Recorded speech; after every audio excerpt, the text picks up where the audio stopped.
ta shpjegojnë gjendjen e popullit. Po. Miq Kosovër gjaku im që nuk falet. A vritën plumbët bre. Do më thonë, Sari lexoj emocionona shumë sepse janë vargje që më prekin shpirtërisht.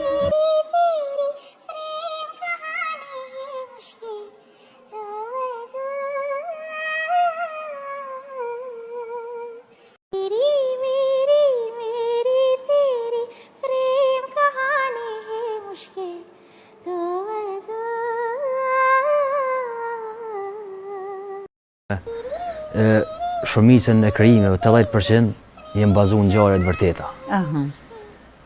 Kum pa për shembull dukuri negative në shoqëni, kum pa padrejtësi, kum pa gjona dhe gjithmonë një mundu mi luftu përmes artit, përmes shkrimit. Ke marrë parime nga realistët? Po ku marrë parime. Tregova ma herët artistin e mundon.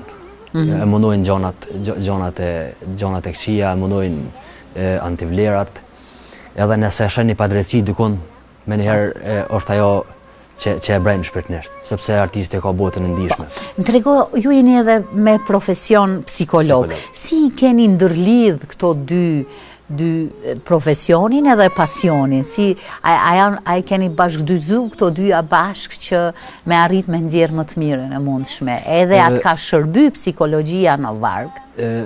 Ose se apo ndonjë psikologjia më ka shërby. Megjithëse shkrimet e mia disa për shembull janë pak ma të dhimbshme, ma të rënda. Psikologjia na mëson me qenë gjithmonë pozitiv. Tash ko përmenda ma herët për shembull Alipodrimin. Tash jeta e atij rasti që ka pas ka kriju shkrime shumë poezi shumë të rënda. Domethënë dhimbjen e vet e ka transmetuar te gjithë.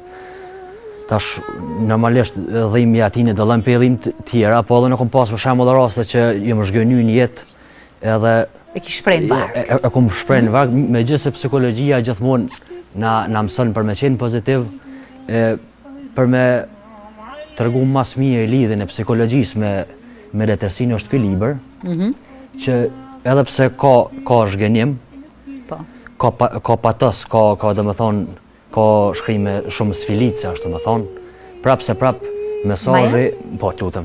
Mesazhi në fund të librit është që për të gjallin asnjëherë nuk mbyllen dyert e jetës, edhe gjithmonë ka diell, ka shpresë. Gjithmonë ka diell. Ka diçka nga personalja këtu? Po, gjithsesi ka edhe nga jeta personale. Po. Sado që më mundona në vargje ka pak me shrej ato me fshej. Me ik atyre, po. E po